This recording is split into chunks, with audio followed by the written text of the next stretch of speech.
Everyone, welcome back to my YouTube channel. ಹೇಗಿದ್ದೀರಾ ಎಲ್ಲರೂ? ಚೆನ್ನಾಗಿದ್ದೀರಾ ಅನ್ಕೊಳ್ತಾ ಇವತ್ತಿನ ವಿಡಿಯೋನ ಸ್ಟಾರ್ಟ್ ಮಾಡ್ತಾ ಇದ್ದೀನಿ. ಇವಾಗ ನಾವು ಬಂದಿರೋದು ಮರೀನಾ ಡ್ರೈವ್ ಬೀಚ್ ಅಂತ ಮುಂಬೈಯಲ್ಲಿ ಇರೋದು. ಹಾಗೆಯೇ ನಾನು ಮಾತಾಡ್ತಿದ್ದೆ, ಅಲ್ಲಿ ಸಾಂಗ್ ಎಲ್ಲ ಬರ್ತಾ ಇದ್ದಿದ್ದು ಕೇಳಿಲ್ಲ. ಇವಾಗ ಪ್ಲೇ ಮಾಡಿ ನೋಡಿದಾಗ ಗೊತ್ತಾಯಿತು, ಮತ್ತು ಕಾಪಿರೈಟ್ ಬರುತ್ತೆ ಅಂತ ಅಂದ್ಬಿಟ್ಟು ಮ್ಯೂಟ್ ಮಾಡಿಬಿಟ್ಟು ಮತ್ತೆ ರಿವಾಯ್ಸನ್ನು ಕೊಟ್ಟಿದ್ದೀನಿ. ನೋಡಿ ಮರೀನ್ ಡ್ರೈವ್ ಬೀಚ್ ಯಾವ ರೀತಿ ಇದೆ ಅಂತ ತೋರಿಸ್ತೀನಿ. ನಾವು ಬಂದಾಗ 5:30 ಏನೋ 6 ಗಂಟೆ ಆಗಿತ್ತು. ಬಟ್ ಈವ್ನಿಂಗ್ ಟೈಮಲ್ಲಿ ತುಂಬ ಚೆನ್ನಾಗಿರುತ್ತಲ್ವ ಬೀಚ್ಗಳನ್ನು ನೋಡೋಕ್ಕೆ, ಹಾಗಾಗಿ ಈ ಟೈಮಲ್ಲಿ ಬಂದಿದ್ವಿ. ತುಂಬ ಅಂದರೆ ತುಂಬ ರಶ್ ಜನ ಇದ್ದಾರೆ, ನೀವಿಲ್ಲಿ ನೋಡ್ತಿರ್ಬೋದು.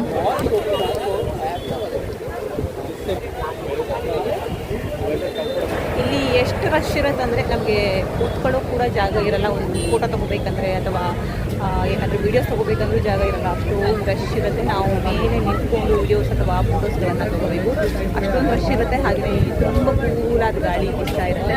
ತುಂಬ ಅಂದರೆ ತುಂಬ ಚೆನ್ನಾಗಿದೆ. ಇದು ಏರಿಯಾ ಕೂಡ ಅಷ್ಟೇ ಸಖತ್ತಾಗಿರುತ್ತೆ.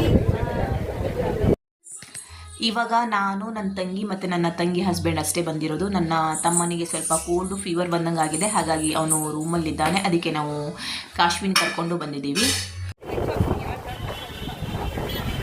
ನಾನು ಮಾತಾಡ್ತಾ ಮುಂದೆ ಹೋಗ್ಬಿಟ್ಟಿದೆ, ಮತ್ತು ರಿಟರ್ನ್ ಎಲ್ಲಿದ್ದಾರೆ ಅಂದರೆ ಗೊತ್ತಾಗ್ತಿಲ್ಲ. ನಮ್ಮ ತಂಗಿ ಮತ್ತು ತಮ್ಮ ನನ್ನ ಮಗಳು ಅಷ್ಟೊಂದು ರಶ್ ಜನ ಇದ್ದಾರೆ.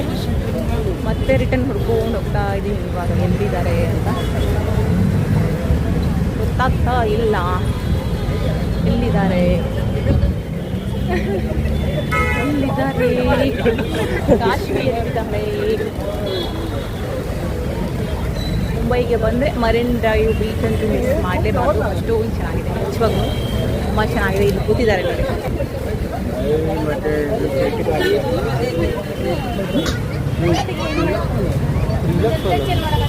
ಫೋಟೋ ಅಲ್ಲ, ವಿಡಿಯೋ ತೆಗೆದೆ. ನೀವೇನಾದರೂ ಮುಂಬೈಗೆ ಹೋದರೆ ಈ ಪ್ಲೇಸನ್ನು ಕೂಡ ಮಿಸ್ ಮಾಡಬೇಡಿ. ಮರೀನ್ ಡ್ರೈವ್ ಬೀಚ್ ಅಂತ ತುಂಬ ಅಂದರೆ ತುಂಬ ಚೆನ್ನಾಗಿದೆ. ಹಾಗೆಯೇ ನಾವು ಸ್ವಲ್ಪ ಹೊತ್ತು ಟೈಮನ್ನು ಇಲ್ಲೇ ಸ್ಪೆಂಡ್ ಮಾಡಿದ್ವಿ. ಹಾಗಾಗಿ ಈವ್ನಿಂಗ್ ಆಯ್ತಾ ಬಂತು, 7:30 ಆಯಿತು ನಾವು ಇಲ್ಲಿಂದ ಬಿಡಬೇಕಂದ್ರೆ. ಇವಾಗ ಹೊರಟಿದ್ದೀವಿ ನಾವು.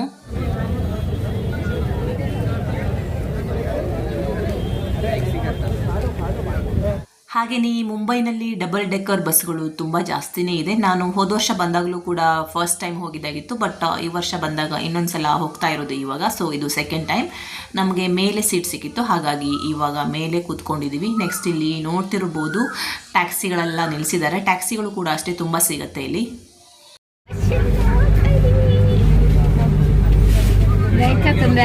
ನೈಟ್ ಟೈಮಲ್ಲಿ ಮುಂಬೈ ಸಿಟಿ ನೋಡೋಕ್ಕೆ ಈ ರೀತಿಯಾಗಿ ಇರುತ್ತೆ. ಹಾಗೆಯೇ ಎಲ್ಲ ಸಿಟಿಗಳಿಗೂ ಕೂಡ ಅಷ್ಟೇ ಎರಡೆರಡು ಮುಖಗಳಿರುತ್ತಲ್ವ. ಒಂದು ಕಡೆ ಸ್ಲಮ್ ಏರಿಯಾಗಳು ಇರುತ್ತೆ, ಹಾಗೆಯೇ ಇನ್ನೊಂದು ಸೈಡಲ್ಲಿ ಚೆನ್ನಾಗಿರುವಂತಹ ಏರಿಯಾಗಳು ಇರುತ್ತೆ. ಹಾಗೆಯೇ ಮುಂಬೈನಲ್ಲೂ ಕೂಡ ಎಲ್ರಿಗೂ ಮಾತಾಡ್ತಿದ್ದೆ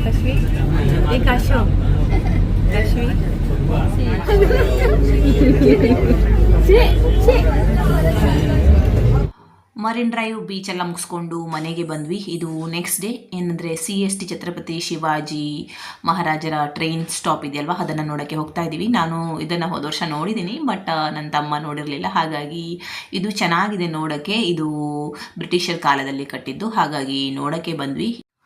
ನಾವು ಬಂದು 2 ದಿನದಲ್ಲೇ ತುಂಬ ಪ್ಲೇಸ್ಗಳನ್ನು ನೋಡಿದ್ವಿ. ಫಸ್ಟ್ ಡೇನೇ ಸುಮಾರು ಅಂದರೆ 4-5 ಪ್ಲೇಸ್ಗಳನ್ನು ನೋಡಿದ್ವಿ. ಹಾಗೆಯೇ ಸೆಕೆಂಡ್ ಡೇ ಸಂಡೇ ಇತ್ತಲ್ವ, ಆವತ್ತು ಕೂಡ ಅಷ್ಟೇ ಒಂದು 4-5 ಪ್ಲೇಸ್ಗಳನ್ನು ನೋಡಿದ್ವಿ. ಸೊ ಇದು ಲಾಸ್ಟ್. ಇವಾಗ ನಾವು CSTಯನ್ನು ನೋಡೋಕ್ಕೆ ಬಂದಿದ್ದು. ನೀವಿಲ್ಲಿ ನೋಡ್ತಿರ್ಬೋದು ಎಷ್ಟು ಚೆನ್ನಾಗಿದೆ ಅಂತ.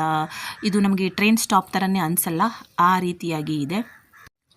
ಮುಂಬೈ ಟ್ರೈನ್ಗೆ ತುಂಬ ಫೇಮಸ್ ಅಲ್ವಾ, ಹಾಗಾಗಿ ತುಂಬ ಟ್ರೈನ್ಗಳೆಲ್ಲ ಇಲ್ಲಿ ಇದೆ. ಇನ್ನೊಂದೇನೆಂದರೆ ಎಲೆಕ್ಟ್ರಿಕ್ ಟ್ರೈನ್ ಇರೋದ್ರಿಂದ ತುಂಬ ಫಾಸ್ಟಾಗಿ ಮೂವ್ ಆಗುತ್ತೆ, ಮತ್ತು ಫಾಸ್ಟಾಗಿ ಬಂದು ನಿಂತ್ಕೊಳ್ಳುತ್ತೆ. ಜಾಸ್ತಿ ಹೊತ್ತು ಕೂಡ ನಿಲ್ಲಲ್ಲ, 1 ನಿಮಿಷನೂ ಕೂಡ ನಿಲ್ಲಲ್ಲ, ಅಷ್ಟು ಫಾಸ್ಟಾಗಿ ಹೋಗಿಬಿಡುತ್ತೆ. ನಾವು ಬೇಗ ಹತ್ಕೋಬೇಕು. ಇಲ್ಲಿ ನೋಡ್ತಿರ್ಬೋದು ಎಷ್ಟು ಚೆನ್ನಾಗಿ ಕಾಣಿಸ್ತಿದೆ ಅಂತ.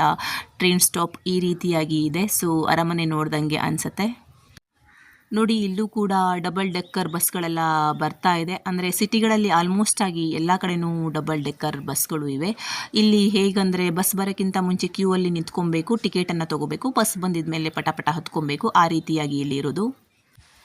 ಇಲ್ಲಿ CST ಹತ್ತಿರ ಸುಮಾರು ಪ್ಲೇಸ್ಗಳೆಲ್ಲ ಇತ್ತು ನೋಡುವಂಥದ್ದು, ಹಾಗಾಗಿ ನಡ್ಕೊಂಡು ಹೋಗಿ ನೋಡ್ತಾ ಇದ್ದೀವಿ. ವೆಹಿಕಲಲ್ಲಿ ಹೋದರೆ ಕೆಲವೊಂದು ಮುಂದೋಗ್ಬಿಡುತ್ತೆ, ಕೆಲವೊಂದು ಹಿಂದೆ ಸಿಗುತ್ತೆ, ಅದಕ್ಕೆ ವಾಕೇಬಲ್ ಇತ್ತಲ್ವ. ಸೊ ಹಾಗಾಗಿ ಸಂಜೆ ಟೈಮಲ್ಲಿ ಚೆನ್ನಾಗಿರುತ್ತೆ ವಾಕ್ ಮಾಡೋಕ್ಕೆ ಅಂತ ಅಂದ್ಬಿಟ್ಟು ನಾವು ನಡ್ಕೊಂಡು ಹೋಗ್ತಾ ಇದ್ದೀವಿ. ಇಲ್ಲಿ ಸುಮಾರು ಕಂಪ್ನಿಗಳೆಲ್ಲ ಇದೆ. ರಿಸರ್ವ್ ಬ್ಯಾಂಕ್ ಆಫ್ ಇಂಡಿಯಾ ಇದೆ. ಹಾಗೆಯೇ ಇಲ್ಲಿ ಕಾಣಿಸ್ತಿರೋದು ಶೇರ್ ಮಾರ್ಕೆಟ್ ಕಂಪ್ನಿ. ನಾವು ಇಲ್ಲಿ ನಿಂತ್ಕೊಂಡು ನೋಡಬಹುದು ಎಲ್ಲವನ್ನು. ಯಾವ್ಯಾವ ಕಂಪ್ನಿ ಬಿದ್ದೋಯ್ತು, ಯಾವ್ಯಾವ ಕಂಪ್ನಿ ಟಾಪಲ್ಲಿದೆ ಅಂತ ಇಲ್ಲಿ ನಿಂತ್ಕೊಂಡು ಆರಾಮಾಗಿ ನೋಡ್ಬೋದು. ಹಾಗೆಯೇ ಗ್ರೀನ್ ಕಲರ್ ಇರೋದೆಲ್ಲ ಟಾಪ್ ಕಂಪ್ನಿಗಳು, ಅಂದರೆ ಮೇಲೆ ಇರುವಂಥದ್ದು. ಹಾಗೆಯೇ ರೆಡ್ ಕಲರ್ ಇರೋದೆಲ್ಲ ಬಿದ್ದೋಗಿದ್ದಂಥ ಕಂಪ್ನಿಗಳು. ಸೊ ಆ ಥರ. ನೆಕ್ಸ್ಟು ಹಾಗೆಯೇ ಸುತ್ತಾಡಿ ಸ್ವಲ್ಪ ವಡಪಾವ್ ಅಂದರೆ ಫೇಮಸ್ ಅಲ್ವಾ ಮುಂಬೈನಲ್ಲಿ. ಸೊ ವಡಪಾವನ್ನು ತಿಂದ್ವಿ. ನೆಕ್ಸ್ಟು ಗೋಲ್ಗಪ್ಪ ಇರುತ್ತಲ್ವ ಅದು, ಹಾಗೆಯೇ ಮಸಾಲೆ ಪೂರಿ ಎಲ್ಲ ಸ್ವಲ್ಪ ತಿಂದ್ವಿ.